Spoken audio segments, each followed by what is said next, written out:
everybody, and welcome back to the end of day 3. How is everybody doing out there? We've got an exciting presentation to get to in just a minute, but first off, we would love to hear, what did you accomplish today during your time on Space Teams? Let us know in the comments. We'd love to hear what you've been working on. Got a lot of people coming on right now.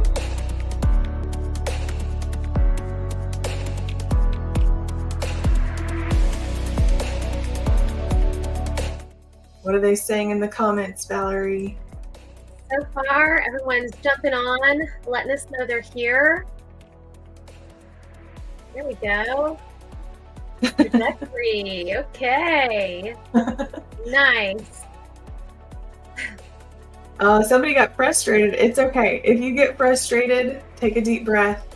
There's still plenty of days left. You can always go back and improve your scores. If you actually need help, something's not working the way you want it to, go to that help button on the dashboard, and our team is standing by ready to help out. Looks like a spaceship. Also. Trying to figure out that Vulcan, how to unlock that thing. Looks like lots of thought going into today. Wonderful. Well, I can't wait to see pictures of your submissions tomorrow on the kickoff meeting. Remember to submit those reflections at the end of your day, because that's where we get our pictures from. That's where we see your comments and how you get to be in the raffle every day. So make sure you submit those reflection questions. Now, I'm ready to get to our presentation today because we have a really awesome one, as always, but today is one of my favorites because we have the one and only Dr. Todd Barber. He has worked at JPL for just over 3 decades, his first job and his dream job in one. After being introduced to planetary science with a 7-year stint on the Galileo mission to Jupiter, Todd worked for over 20 years in the Cassini mission to Saturn, most of them as a propulsion lead engineer. Mr. Barber has focused almost exclusively on propulsion mission operations across a myriad of missions, including Deep Space One, Deep Impact, Stardust, Dawn, SMAP, Voyager, and Europa Clipper, which is launching in a few days. He has also answered the allure of Mars by flying Spirit, Opportunity, Curiosity, and now Perseverance to the Red Planet. Incredible. I can't wait to introduce you to Dr. Todd Barber. Welcome. Thank you, Claire. I am delighted to be here. Tonight I am in Long Lake, New York on a little vacation, and it's pushing about 11 p.m. here on, let's see, it'd be Sunday night the 6th. But I'm so excited to speak to our students in Australia and around the world to talk again about the magic of space teams and what it is to really live out your dream career. As was mentioned, I've been a propulsion engineer. I'm coming up on 34 years there. My first job right out of college. And I've worked missions that I just can't believe I've been so lucky to work these missions. So we'll talk a little about that today. And I know some of the things you're working on in space teams. I heard there was some frustration. Believe me, I relate to you. We have many days like that at JPL. We power through and we get on to complete our mission. So I wish you the same. And the couple things I want to talk about today are some of the orbital mechanics. And I understand you're looking at that as far as your mission scenarios go. It's a very complicated field, so I'll start easy and then ease into some of the other more exotic, wild ways we've flung from planet to planet and actually explore the planets themselves.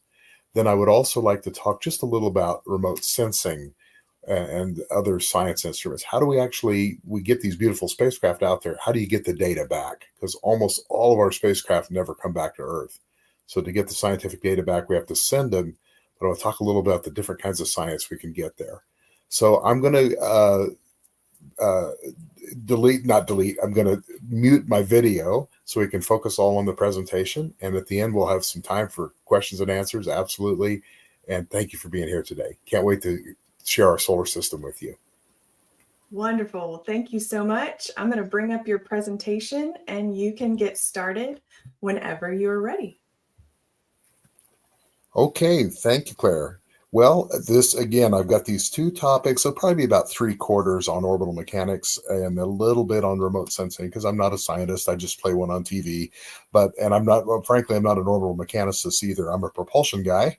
So I handle rockets and things like that. But I guess in a sense, when we fire my rockets, it changes the trajectory and we go on different orbits.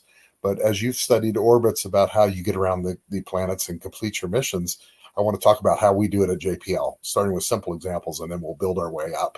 So if we could have the next slide, please. So I want to start with a trip to Mars, because that's just about as simple as it gets in our line of work. And of course, we couldn't talk about a trip to Mars without looking back at some of our beautiful robots that have already made that journey, and not only to the planet, but have stuck the landing and explored Mars for many years, sometimes over a decade. We started with a cute little rover called Sojourner, and we see that in the middle. That was launched in 1996, landed July 4th, 1997, which is Independence Day in the United States. Cute little rover about the size of a child's wagon or a microwave oven, and a top-mounted solar panel. So this had a bouncy airbag landing, came down, drove down a ramp, and started exploring. It was supposed to last for 1 month on the Martian surface. It actually lasted 3 months on the Martian surface, and the lander itself was required to communicate with Earth. The rover could not talk straight to the Earth. So it's kind of sad. I don't tell little kids this, it's a little too sad. But the rover actually lived longer than the lander. And if that were to happen, which it did, the rover actually was programmed to drive back and circle the lander and say, "Mama, can you hear me?" And of course, it couldn't hear it. It was dead. So it's kind of like when Bambi's mom died. Anyway, they're robots. They don't have feelings. It's okay. We were sad on Earth, but it lasted 3 months into its 1 month mission. Now, our next big set of Mars rovers were Spirit and Opportunity. And we see those on the left. They were launched in 2003 for a 2004, again, bouncy airbag landing. So now we're up to about the size of a golf cart or so. And these rovers were supposed to last for 90 Martian days. A Martian day is a SOL, S-O-L, which is a little bit longer than an Earth day, about 24 hours and 39 minutes. Now, what that means, since these rovers are solar powered, they're only going to work during the Martian daytime. So guess what? If you're working on these rovers as a human, you have to go on Mars time. So you have to go on a 24-hour and 39-minute day. Now, it sounds great. You say, "Oh, I get 39 extra minutes of sleep a day." Well, I guess you could think of it that way, but when you really think about it, if you're sleeping a fixed amount, let's say 8 hours, you're actually getting your days longer. So you're losing sleep, not gaining sleep. And it's like perpetual jet lag, like flying 2 time zones east every 3 days. So in a few weeks, you're in the middle of the night. And unfortunately, everything you know insists on this pesky 24-hour Earth day, like the sun is seen from the Earth and restaurants and your family and schools and all these things. So it's one of the many sacrifices we have to make at JPL is to go on Mars time when we're driving these rovers around Mars. By the way, to do this, you have to get a Mars driver's license. They are much harder to get than a California driver's license. And there's a slight gender difference in the Mars rover drivers. One gender is a little better than the other. Ooh, controversial. Well, it turns out women are slightly better Mars rover drivers than men. And I asked a bunch of young students why this is. And one little boy raised his hands and said, "Road rage?" I was like, no road rage on Mars yet. We have a few rovers, but nowhere near a traffic jam. So it's similar to that, though. It has to do with patience. So I ask maybe some of the older guys in the room or about their dads, have any of you ever been stuck on Earth? Now, personally, I've been stuck in mud. I've been stuck in sand, ice, snow. And what does our male primitive brain tell us to do when we're stuck? This just needs more gas. We hit the accelerator, and of course, we make the problem worse. So, as it turns out, women are slightly more patient, better rover drivers than the men are. Those rovers, again, were only supposed to last 3 months on Mars.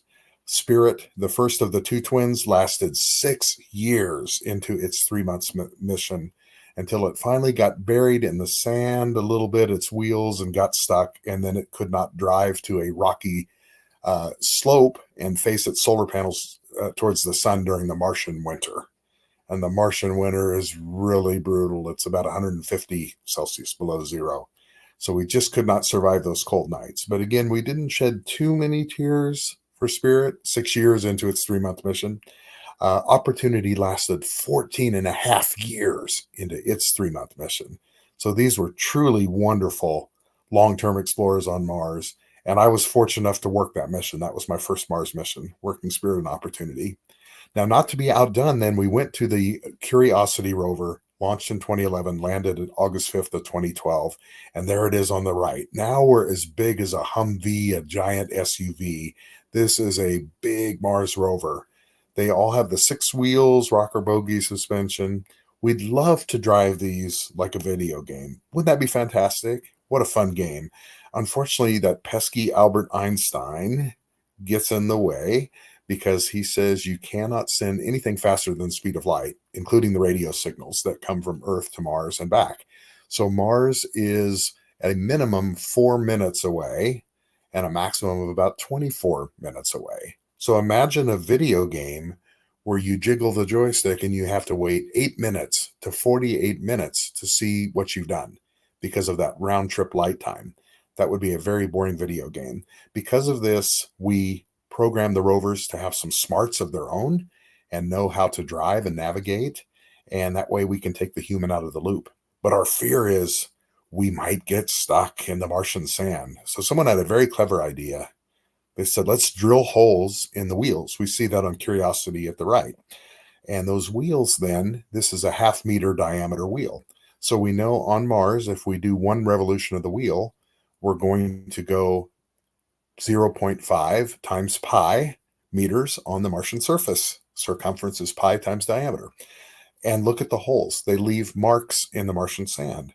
And the rover itself, without us in the loop from Earth, can take pictures of those tracks in the sand, measure the distance between the holes, and if it's 0.5 times pi meters, no problem, full speed ahead.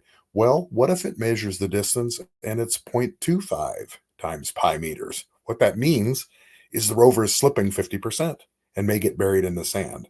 So isn't that a genius way? The rover can diagnose its own slippage, and if it gets too bad, it stops. It says, help, Earth, I think I'm getting stuck. And we say, slow down, that's fine, we'll give you a new route. Now, on an unrelated topic, seemingly unrelated, we love this rover at JPL. We built it and we put all kinds of JPL bumper stickers on it. And NASA, our sponsor, they said, get those tacky bumper stickers off. That's not cool. And we're like, you're right. Where are our manners? We need NASA meatball stickers on that rover too. You're paying for it. And they said, nope, no meatball stickers, no JPL stickers. Keep it classy. So we groused and grumbled, said, okay, took the stickers off, and we launched and we landed and we started driving and left tracks in the Martian sand. And then someone from NASA headquarters, smarter than the average person clearly, looked and noticed those holes in the wheels are not random holes at all. They actually spell out JPL in Morse code. So not that we're full of ourselves, but every 0.5 times pi meters on the Martian surface for tens of kilometers, JPL, JPL, JPL, JPL, JPL. So NASA was a little steamed at us for sneaking JPL, the name JPL, onto the mission, but they had to admire our ingenuity, if nothing else. So these were terrific ways to get out to the red planet. Now, speaking of which, next slide, please. Let's talk about how we do that. So this is about as simple as it comes. This is called a Hohmann transfer ellipse. An ellipse is a fancy name for an oval. It's like a circle seen at an angle. And if you haven't studied that in school, you will soon learn about ellipses. And it's not the straight line path, but it is the least energy path, which means you can get the biggest rocket there and the biggest rover, the most science payload by following this curved path here. So what we're looking at in the center is the sun, yellow dot. We see Earth's nearly circular orbit outside of the sun there. and then Mars slightly elliptical orbit on the very outside. And what we do is launch, we use all our launch energy to increase the speed, and we do a half of an ellipse, a half of an oval. Now, notice where Earth is at launch at about the 1 o'clock position. Now, it takes about 8 months to get to Mars. So, in 8 months, Earth will move around counterclockwise 2/3 of the circle. So, it goes around counterclockwise until it says Earth at arrival. That's the path. Right now, we're showing that's the actual Mars path for the rover to get out to Mars, half of an ellipse. Now, Mars takes about 2 years to go around the sun. So look where Mars is at launch. And then that means it only goes about 1/3 around the circle. So you have to launch at just the right time from Earth so that it leaves Earth, but then arrives at Mars's orbit when Mars will be there. And then it may capture into orbit or go straight into the atmosphere and stick the landing. So this is a beautiful way to get there, a minimum energy transfer ellipse called a Hohmann transfer. And the beauty, that's the good news. The bad news is the planets Mars and Earth only line up every 26 months to do this. So if you try to launch and you miss your launch window, you wait 2 years and 2 months for Earth and Mars to line up again to have a chance to send your spacecraft or rover to Mars. On the way out there, we've got the path that was just shown on the way out. Every 20 days, we have a little tick mark. And if you're a golf fan, this is like a 500 million kilometer par 6, because we do allow to correct the path along the way with things called trajectory correction maneuvers, TCMs. So we have TCM 1 through TCM 6. And if you're a golf fan, notice we ended up with an eagle 2 under par because we canceled TCM 5 and TCM 6. We only needed TCM 1 through 4 to stick the landing at Mars on these last few missions I've worked. And this is for Curiosity, for example, also called MSL, the Mars Science Laboratory. So this will start easy. That is a really nice, easy way to get out to Mars. Now, where do we go from there? How complicated can it get? Next slide, please. So here's Galileo, the first Jupiter orbiter and my first job right out of college. A much more complicated trajectory. Let's look on the left side. The sun is in the middle again. That inner circle outside the sun, in purple is Venus's orbit. Then in kind of a blue is Earth's circular orbit around the sun. Then we see this fuzzy region. That's the asteroid belt moving around the sun. And then finally, the outer giant circle is Jupiter's orbit. Now, this spacecraft weighed tons. It was way too heavy to go straight out to Jupiter. So in this most bizarre cosmic twist of orbital mechanics, we used all our launch energy to launch backwards. We slowed down. So we see where launch is right in the center of the diagram. We actually fall in towards the sun. We launched backwards. So we would fall in, lose energy. And then that gave us our Venus flyby right there. And we got a little energy from Venus that put us on the red orbit slightly outside the Earth, came back around and flew by the Earth, December 1990. And that put us on a 2-year orbit, which is the next inner red path there. Not that one, it's the one below. There it is. So that took 2 years to go around. And notice, look, we touched the inner edge of the asteroid belt right there at Gaspra in 1991. So we got the first ever pictures of a main belt asteroid. But as we went around that orbit, it took 2 years for Galileo to go. So, of course, Earth went around twice. We met up with Earth again at the Earth Moon 2 flyby. And that's finally like launch. That's finally when we had enough orbital energy to get out to Jupiter. And so that sent us on that final path there on the outside. And notice again, we went through the asteroid belt. Ida, we found the moon. Ida had a moon called Dactyl in 1993. So that was the first ever asteroid moon ever discovered. And we thought we had one quiet year on this project to catch our breath, which was 1994. It was not meant to be. A comet named Shoemaker-Levy 9 got too close to Jupiter. Jupiter's a big bully. Its gravity tore it asunder into a bunch of different fragments, and those crashed into Jupiter. And we had the only front row seat in the universe that we know about on Galileo to actually take pictures of those fragments hitting Jupiter. And every piece of glass on Earth, every telescope was turned towards Jupiter to see these impacts. I remember it very distinctly. And then we arrived at Jupiter December 1995. We matched its orbit, we fired the brakes, lit up the rocket engine, and then orbited Jupiter for 8 years. Fantastic mission. And we stripped bare not only Jupiter's magnetic field and small satellites, but we checked out the 4 giant moons of Jupiter on the lower right.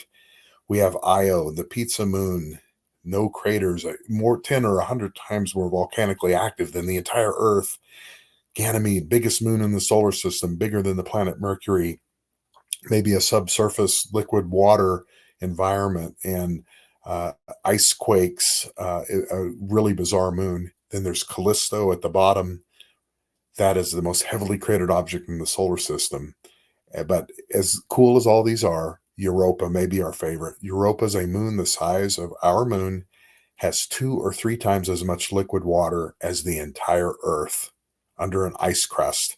And I'm working a mission called Europa Clipper to go orbit Jupiter and study that moon up close. And it launches this week. So within about a week or so, we're going to be on our way to Jupiter again, getting there in 2030. Isn't that great? So I'm so excited to be again on a Jupiter mission. But notice that intricate cosmic ballet there, 4 billion kilometers of travel, all these slingshot effects, trying to figure out how to get from one planet to another. We looked at over 10,000 possible paths to get there and found this beautiful solution to get our heavy spacecraft out to Jupiter. Next slide, please. Okay, so Cassini was my next job after Galileo, and this was a Saturn orbiter. And notice it looks quite similar, the path. And now, for some reason, the sun is blue in this one. I apologize, but see that blue star in the left there? And then around is Earth's orbit. It's slightly squashed. I think, of course, Earth's orbit's a circle. This is kind of elliptical here. I think I need to change my aspect ratio of my PowerPoint slide. But what we did is, see where launch is? We did this same thing. We launched backwards to slow down to fly in by Venus. And that put us on the middle red path around the sun again, outside of Earth's orbit. We did a deep space maneuver where we changed the plane of the orbit so we could again prepare for a Venus gravity assist, and came back in, got some more energy from Venus, and then just 7 weeks later did an Earth swing by, flew back by the Earth, got some energy from the Earth just as Galileo did, and that finally gave us enough launch energy, not to get to Saturn, no, just to get to Jupiter. But we timed the launch, so when we got to Jupiter's orbit, Jupiter was there. And we could get a slingshot from Jupiter, another 3.5 years then out to Saturn. Total trip time, 6.7 years. Total distance, well over 4 billion kilometers. And you might say, how was the petrol mileage? Well, it's actually really good. We went 4 billion kilometers on a few thousand liters of fuel. Not too shabby, unless you count the launch vehicle. Then we get really, really lousy mileage because it's just hard to get off of Earth's deep gravity well. But what a great mission this was, 20 years of my life, and a very gorgeous cosmic ballet to get out to Saturn. Next slide, please. Now, I've talked about this very glibly. We flew by the planets, we got some energy.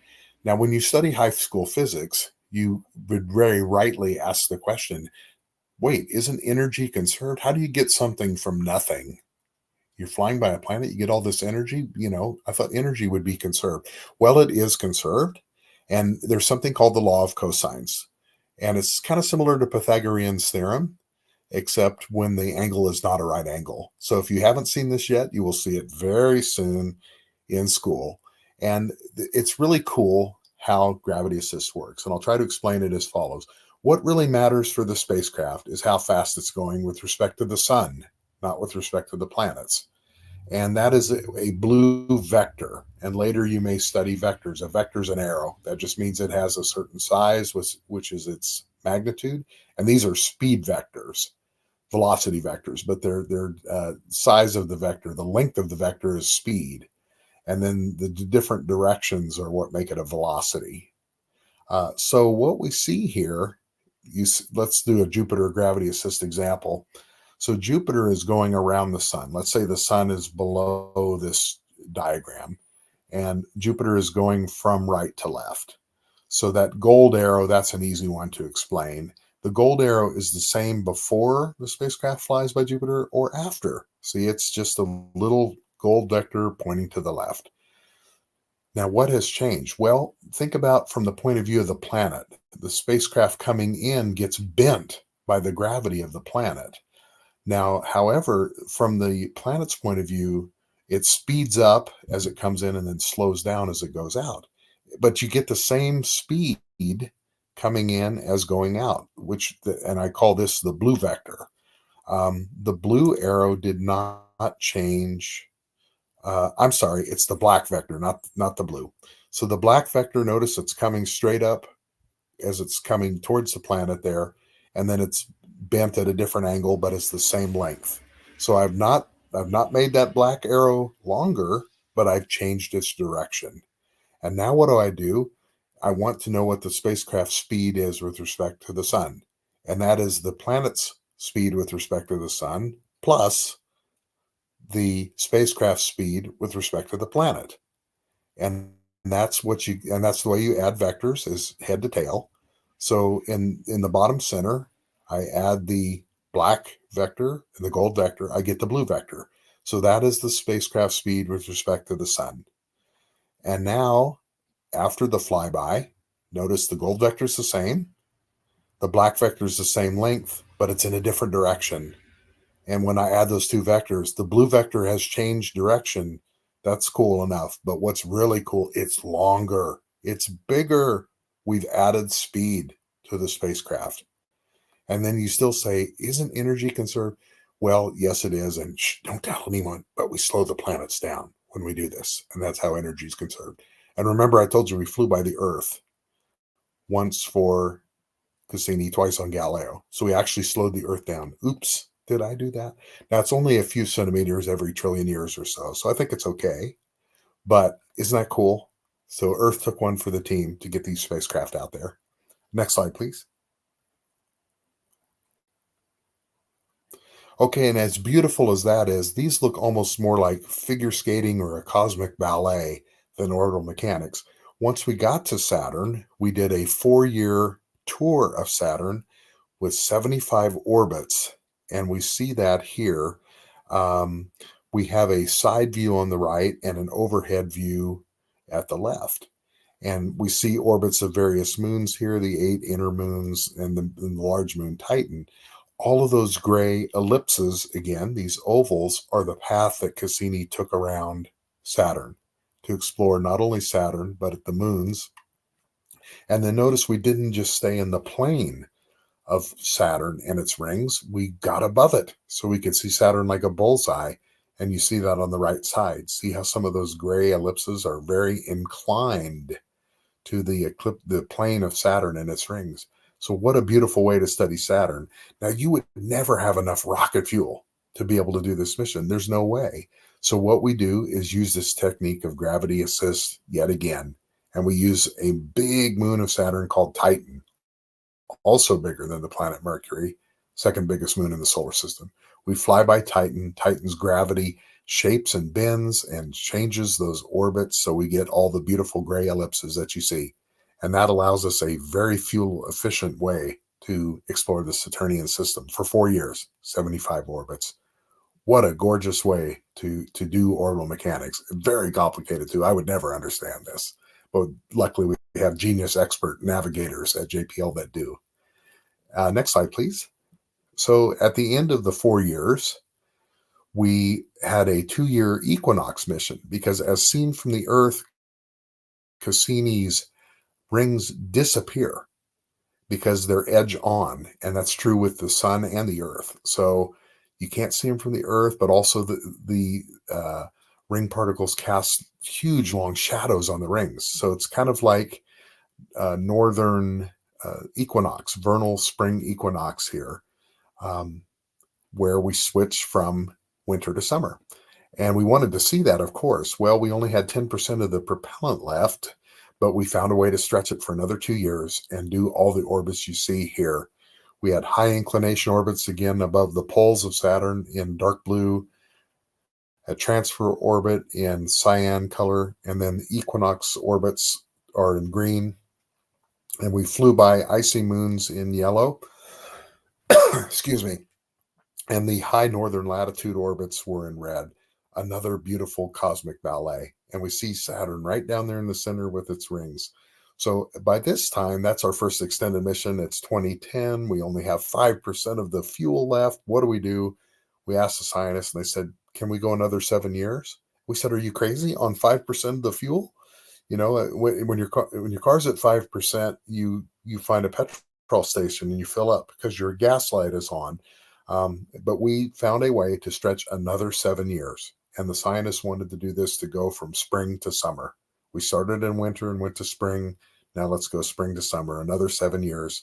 And the next slide shows what we did over those 7 years. And boy, what a beautiful cosmic ballet that is. So we did inclined orbits, in-plane orbits, all these crazy different paths to study Saturn, its rings. Ended up with almost 300 orbits of Saturn over 13 years in orbit. Just amazing. And then if you look at the proximal orbits at the end, those look a little funny, those red ones, because they're getting very close to Saturn. And I'm going to talk about those coming up in just a second here. But isn't that a beautiful, can you imagine the complexity of trying to figure out how to make this orbital tour happen and yet use very little fuel? Oh, what fun. Can you believe we get paid to have this much fun and have a job like this? I can't believe it sometimes. Next slide, please. So how do you end a mission that grand? After 13 years at Saturn, well, let's do something bold. We would never do this early. It's too risky. Let's start by doing what we call the F-ring orbits. These green ones, 20 orbits, where we look how close we're getting to Saturn's ring. And these are highly inclined orbits above Saturn's north and south poles. As bold as that was, and amazing images that I can't remember if I put in here or not of the images, we'll see. But then let's do something even absolutely crazier. Let's do orbits between Saturn and the rings itself.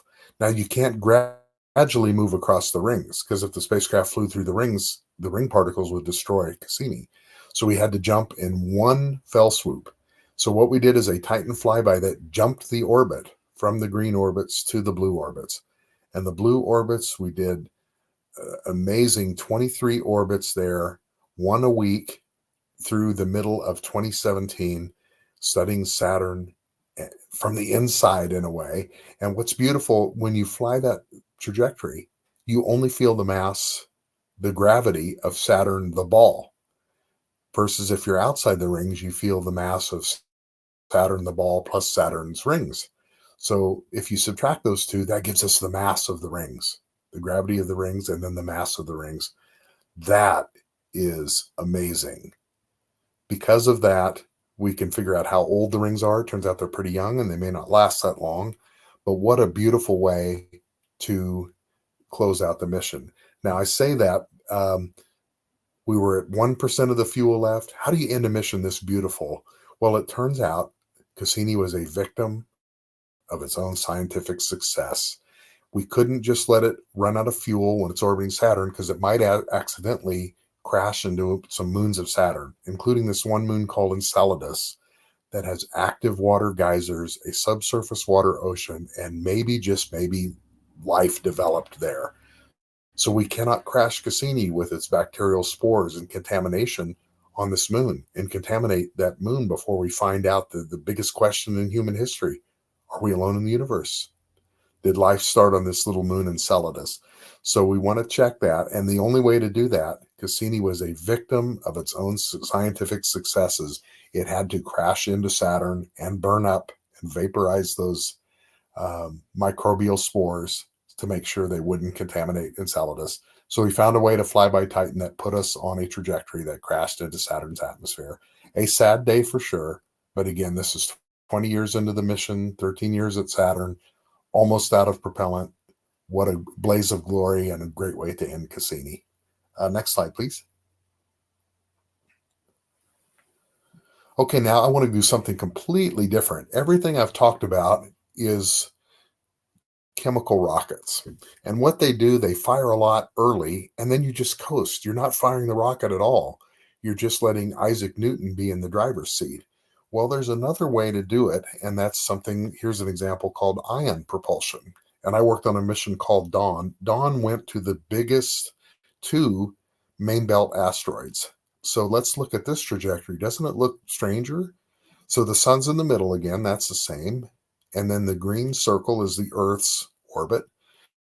Well, notice how it kind of spirals out from the Earth. So where there's a blue line, that's when we're firing this ion engine. And what is an ion engine? Well, if I take a gas like xenon, that's an inert gas, I strip an electron off of it, that makes it a positive charge, and positives are attracted to negatives. So the back of my rocket engine is like a screen door, and I charge that screen negatively. And that screen attracts those positive ions like crazy to the fact they're coming out of the back of the rocket at 100,000 kilometers an hour. That's awesome. Now, it doesn't have much thrust, but it's 10 times better fuel efficiency than a chemical rocket. So you can do missions with ion engines that you could never do with a chemical rocket. And that includes orbiting two main belt asteroids with the same mission. And that's what we did with Dawn. I also got to work this mission, which was so much fun. So every time the engine's thrusting, or the light blue color, and every time that it's darker is it's coasting. So it's thrusting, coasting, thrusting, coasting. But notice how we're spiraling out from the Earth. We go outside of Mars orbit just a little bit. We come back and meet up with Mars, February of 2009, for a Mars gravity assist. They gave us a little energy. We fired the rocket more. We spiraled out, and then we met up with Vesta, the second biggest asteroid in the asteroid belt, and there's a picture of it on the right. We met up and matched its orbit in July of 2011 and stayed there until September of 2012. We were there 15 months and then fired up that ion engine again, spiraled out, and then headed out and finally arrived at Ceres, a dwarf planet, if you will, the biggest main belt asteroid. There's a picture in the lower left. We captured into orbit around Ceres at the bottom there, March of 2015, and we spent 3.5 years orbiting Ceres, studying it, and wow, what an amazing mission, until we ran out of fuel at the very end there. But you could not do this mission with chemical rockets. There's no way you could spiral out and capture into orbit around one asteroid and fire the engine again and go to another one. You just couldn't do it. So that's what's beautiful about this mission, enabling with ion propulsion. A totally different way to do things, and a way maybe that you're looking at in space teams. I'm not sure. Next slide, please. Okay, I can't talk about gravity assists and all these beautiful things without getting to Voyager. Voyager was launched in 1977, taking advantage of an incredibly rare alignment of the outer planets. Jupiter, Saturn, Uranus, and Neptune were on the same side of the sun. And this only happens every 176 years. So before 1977, it was 1801, and Jefferson blew it. So Nixon, to his credit, funded this mission. We launched Voyager 1 and 2 47 years ago. They're still going. I'm on the mission. I'm one of 12 people out of 8 billion that get to fly these two beautiful spacecraft. And notice their paths there. So Voyager 2 launched first in August of 1977, flew by Jupiter and Saturn, and went on to Uranus and Neptune. And then Voyager 1 launched a bit later, but just did Jupiter and Saturn, and went by Saturn's moon Titan, which flung it up out of the plane of the planets there, as we see at the upper left, whereas Voyager, after its Neptune flyby, was flung down out of the plane of the planets. And you could not do this mission again until 2153, as I think the next time the planets align like this. So what a great testament to NASA and JPL that they put this mission together and got this launched in 1977. Next slide, please. And how do we talk to these antenna? Well, whenever I talk to Australian students, I always have to say a big thank you, because especially, I just showed you Voyager 2 headed south of the plane of the planets after it flew by Neptune. That means really the only antenna that really can hear Voyager 2 well are in the southern hemisphere. And that is Deep Space Station 43 at lower left, a beautiful 70-meter diameter antenna in the fog in Canberra, Australia. It's really Tidbinbilla. But I've been there. When I saw that antenna, I actually shed a tear because I knew that antenna was the lifeline for Voyager 2. Without that antenna, we would not be in business. So thank you to Australia and an unsung part of this whole process, the beautiful Deep Space Network, where we have antenna around the world, 1/3 of a circumference apart, 120 degrees. So we have a bunch of antenna there in Australia. We have a bunch in California, in the Mojave Desert, a place called Goldstone, and then there's another collection in outside of Madrid, Spain. But any of those three should be able to see your spacecraft no matter where you are in space, thanks to them being 120 degrees apart in longitude. A beautiful picture, but workhorse of NASA and absolutely required to do what we do. Okay, let's see here. I'm seeing, am I running out of time? I should ask that. I haven't even got to remote sensing yet. I think I'm close.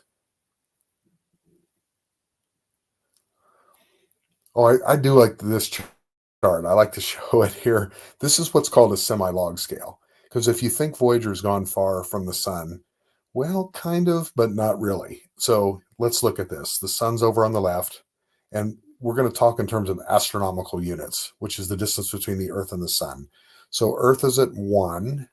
Saturn's about 10 times further than the Earth is from the sun, so that's 10 astronomical units. The sun blows a bubble around itself that we've penetrated. We're in interstellar space. That's called the termination shock and heliosphere. Those are about at 100 astronomical units. Voyagers are about 130 to 160 astronomical units away. And then there's really nothing until about 1,000 astronomical units. And between 1,000 and 100,000 is the Oort cloud, billions of icy particles in the source of most long-term comets that come flying by the sun and put on a beautiful show. And then the nearest stars are outside that. So if we think about it, Voyager's been traveling almost 50 years. It's almost one light day away from Earth, meaning the signal coming back takes 1 day to get here and 1 day for us to say hello back. But the nearest star to us is 4.3 light years away. So after 50 years of travel, we're about 1/1500th the way to the nearest star. So we have a long way to go to be a truly interstellar mission. That's how vast space is. It's just amazing. Next slide, please. Okay, just very quickly on remote sensing. So I use Cassini as an example here. So the kind of science instruments one can have are typically in two families. One is called a remote sensing and the other is in situ, which is a Latin fancy phrase for in the situation. So what that means, and remote sensing are cameras. So they could be infrared, ultraviolet, visible light. They take pictures, they look at reflected light or ambient light coming off of something else far away. So that think of those as the cameras. And then the in situ stuff means you're in the environment. So these are things like magnetic field. You're measuring the magnetic field right where the spacecraft is, or counting dust particles that hit the spacecraft, or the plasma that's around the spacecraft. So that's a different type of science instrument, and we need both, and they have different requirements. Next slide, please. And how do we get all the data coming back? We're familiar with visible light. That's a tiny, tiny piece of what we call the electromagnetic spectrum. And all these are waves of different energies, but they all move at the speed of light. So at the high end are things like radio waves, and then we go down to microwaves into the infrared, that tiny bit of visible light where we know from the rainbow, the spectrum, white light is made of all those colors there. Then we get into the higher energy waves, electromagnetic waves, ultraviolet, then X-rays, and then gamma rays. And typically the further to the right you are in this diagram, the more energy. So like the Earth is not going to make gamma rays, but if two black holes collide, yeah, that could happen. So what's beautiful is we find ways to build different sensors to measure what a body is putting out or reflecting across these different wavelengths. And that's how we figure out more about the object. I'll talk about that in the next slide. And I do want to leave some time for questions and answers coming up. Okay, so what can you get across this wavelength band?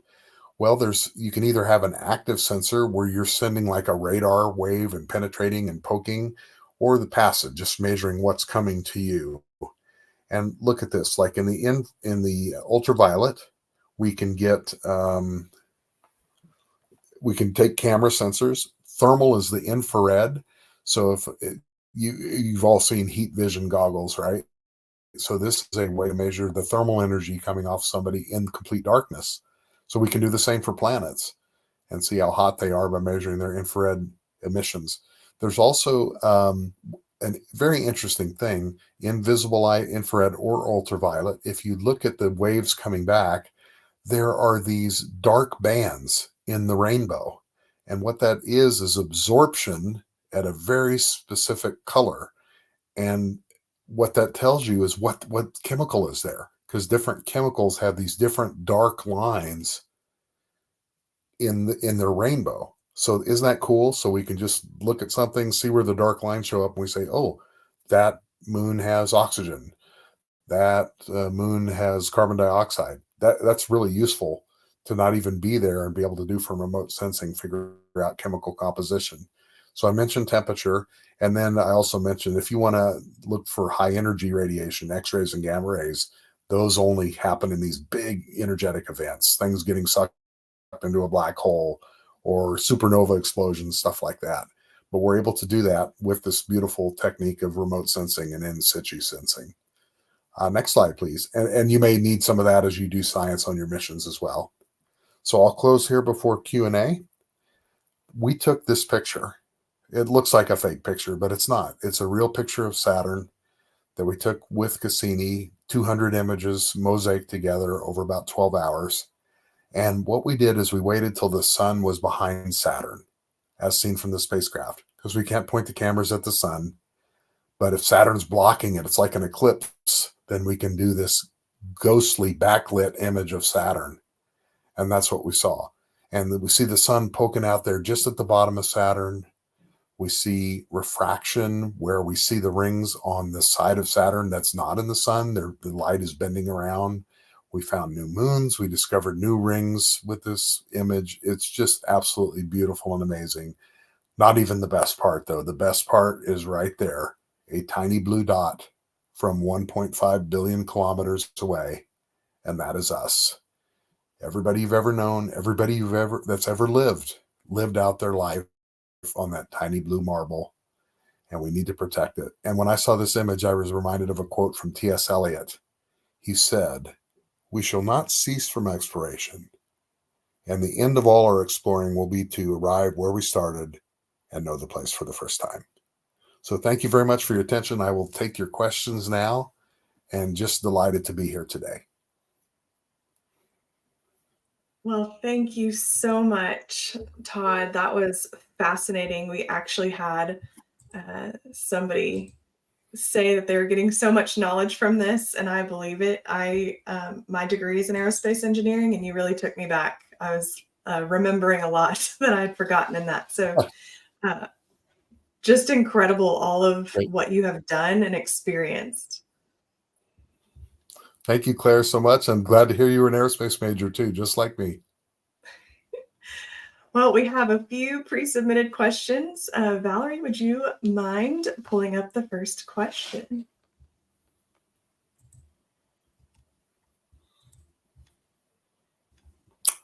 Oh, that's a great question. So Jasper would like to know putting civilizations. So you're talking about, I presume, like human settlements on Mars. Well, Mars is probably the best place that's nearby. So Venus is, 500 Celsius and sulfuric acid rain that would eat your skin away and poisonous choking carbon dioxide atmosphere. So compared to that, Mars looks positively inviting. However, it definitely does not have the creature comforts of Earth, right? So we would have to bring radiation protection, food, oxygen, water. We might be able to learn to live off the land a little bit there, but that's going to take some time. And then, long-term, maybe terraforming, trying to change Mars into a more Earth-like planet. There's ethical questions about that. Is it ours to do that? how long would it take, how expensive, and could we control it if we do it? We're having trouble controlling our own climate here. But yeah, I think it's coming. We're a species of explorers, so we are destined to be there one day. As some have said, you know, you don't want to put all your eggs in the basket. What if Earth has a cataclysmic problem? You know, we don't want that to be the end of humanity. It'd be great to be a multi-planet species. So I think it's going to happen, at least a human visitation. It's going to happen in my lifetime. And colonies may take a little more time. But yeah, I think it's coming. Well, I hope that you're going to be involved in that and keep everybody safe as they That'd be travel. fun. I have a follow-up question on that. I assume that you've seen The Martian. I have. So they find the rover. Is it a real possibility to utilize the rovers that are left up there for something in the future? Well, they did a good. Andy Weir that wrote that. He took great pains to make the science accurate, and he came to JPL and spoke. I got to meet him, and he said the one thing that wasn't very accurate was the windstorm that started the movie, because Mars has a very thin atmosphere, so you just could not impale Matt Damon on Mars. But he said I couldn't figure out how else to get the story started, so I had to do that. But everything else he tried to make pretty reasonable. Now, the rover they found was Pathfinder, the first rover in the movie, at least, and they found ways to use it to communicate back. So I think some of that was decently realistic. Let's put it that way. Well, great to hear it, because I think it's a great movie. So next question. Hamish said, how does it feel to have your job? Yeah, well, I tell you, it's I pinch myself a lot still. And this is after 34 years. And, you know, I've got people my age that are retiring. I just want to keep working. Maybe one day I'll retire, but if I'm having this much fun doing this job, you know, why go off into retirement? So just working these missions, keeping Voyager alive, getting on the next mission that's going to Jupiter, you know, working on an Earth orbiter that's trying to help out the home planet. And then within a week, literally launching, you know, back to Europa Clipper. I just can't believe it. So I'm very, very blessed, man. It's really fun. It's challenging at times. You know, they're really hard problems to solve, just like in space teams. And we have a big team effort, and we do our best. And usually we're successful. And I just can't find a better rush in life than that, than to solve these problems and keep these missions going. Well, let's see if you can hear. Jasper wanted to know, what was the best feeling of working on the 2020 Perseverance rover? Yeah, that was already my fourth rover, but it had a special challenge because this was during the pandemic. So we basically launched this in the summer of 2020, and by then we had been sent home to work. Or I'm sorry, that was no, that's right. It was in March of 2020 that the pandemic hit. So we flew that mission largely from home. We went in maybe only 4 or 5 times between launch and landing. So the challenge was figuring out how to actually fly this, do the maneuvers, and stick the landing from home. And the joke everyone said is that someone's cat at home is going to pound a keyboard and accidentally kill the rover. So we actually have, like, you know, kitty safe protections in place. Nobody's animal can take out these billion-dollar spacecraft here, but, you know, because people have their animals at home. And anyway, it was an extra challenge, and it just made the victory of landing and seeing those first pictures from Mars, from Perseverance, all the sweeter. And then, of course, Perseverance had the helicopter, Ingenuity, and that was amazingly cool to see a helicopter flying on another planet. What a cool mission that was. Only supposed to do 5 flights over 1 month. Did like 70 flights over a year plus. Followed the rover around its little buddy, you know, scouted out terrain for Perseverance. So that's one of the really cool legacies of the mission too. Sounds I would extra never. victorious.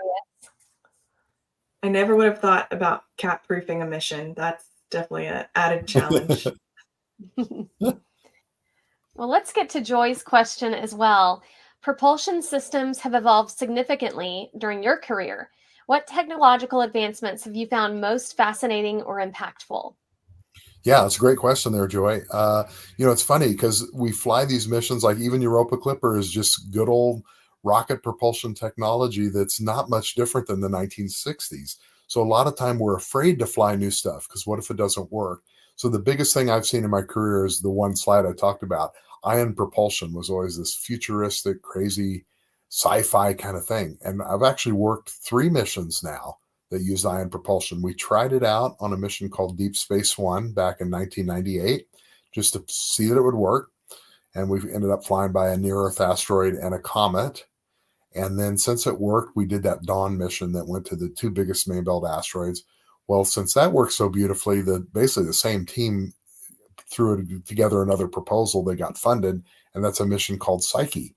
And I actually worked that almost exactly a year ago. I was up here on Fall Colors again a little early because I had to rush back to California to launch Psyche. And Psyche is going to a main belt asteroid that's also called Psyche. It's confusing, the spacecraft Psyche and the asteroid Psyche. But the asteroid Psyche is made of metal, like 95%. It's so weird. Most, some have a little metal, but they're mostly rock. This thing is almost all metal, and we don't know why. So stay tuned for a few years when this Psyche mission using ion propulsion gets out to Psyche the asteroid and tries to figure out what's going on there. Very exciting mission. Okay, let's get to Ruby as well. She wants to know, do the rovers ever make contact or crash with or into the other rovers? Yeah, it's a great question. We'd love them to be able to talk to each other. As it turns out, they're very far apart. They're hundreds of kilometers at least, usually thousands of kilometers apart on Mars. So they will not run into each other. They won't be able to drive that far. And maybe that's better. We don't want them competing for our love. So we like them on different parts of Mars. They can talk to us at different times and things like that. And one last question here came in. What is propulsion engineering? Break it down for us. Yeah, that's a good question, V. Well, I launched model rockets as a kid and stuff like that. And propulsion is a fancy term for rockets. So propulsion, to propel, is a verb. It means to make go. So even in the vacuum of space, we've got to go from point A to point B some way. Now, there's other ways to do that. You can maybe have a solar sail or laser propulsion, all this stuff, but this usually means like chemical rockets or ion engines. So propulsion engineering is trying to figure out how to do that. I'm like a space plumber. How often do I fire my engines? In what direction? How much propellant do I have left? Are there leaks? Just like our plumbing at home can have leaks and problems, the same thing can happen in propulsion systems and spacecraft. So I'm kind of like a space plumber there. And it's really fun. I think all propulsion engineers are a little bit of a pyromaniac too. They probably like, fireworks and chemical stuff as a kid, and fires, things like that, things would get in trouble. They turn it into a career. That's a lot of fun. So that I've found that with my fellow propulsion engineers as well. So I can imagine that it's really hard to get into some sci-fi movies because you're living things that are way cooler. Yeah, I'm not a huge sci-fi guy. I do admit that. I mean, I do remember seeing Star Wars as a kid when it first came out, and it was influential. I was like, this is amazing. But what really influenced me was National Geographic magazine, because I saw Voyager pictures on the cover of Jupiter and Saturn, and then inside dozens of pictures of the moons and all this. And this was right when I was about 13 years old. And as soon as I saw that, I said, that's what I want to do. I want to go work at this JPL place and fly spacecraft. Never dreaming here in 2024, 47 years after launch, they'd still be going, and I'd be one of 12 people that are actually flying Voyager. Just unbelievable bit of luck, blessing, serendipity. I can't believe my luck. Well, I think it's more than luck. You put in all the effort to do that, and we're so grateful because you're making a big impact for humanity. And to end on one last question, I would love to hear, what advice do you have for those who are watching right now to do what you do? Oh, it's a great question. Well, and it is everybody says this these days, but I really believe it. If you find a job job, if you find a passion that you can turn into your career, then you never have to work a day in your life. Because the word work, work's kind of overrated. You don't want to spend 40 hours or more every day of your life doing something that you're not crazy about, or maybe even don't like at all. What a horrible way to spend life. So really follow every nook and cranny of your little interests and passions. Hopefully in STEM, maybe something else. Find ways to explore those. See what really gets you out of bed in the morning, gets you excited. And then if you find a way to turn that into a career, you've won life, right? You'll never work a day in your life. And I certainly feel that way. And I do hope you find that as well. And Space Teams is a great place to start, by the way. Absolutely. I think this, maybe even your presentation will be that National Geographic for somebody out there. Oh, you're gonna make me cry here, but thank you for saying that. And I hope so. I always close and say, if I've kept one kid out of law school, it was worth my time tonight. Well, thank you so much, Todd Barber. We really appreciate you, and good luck to everybody out there on your next mission. We will see you guys back here tomorrow. Have fun at Space Teams. Bye.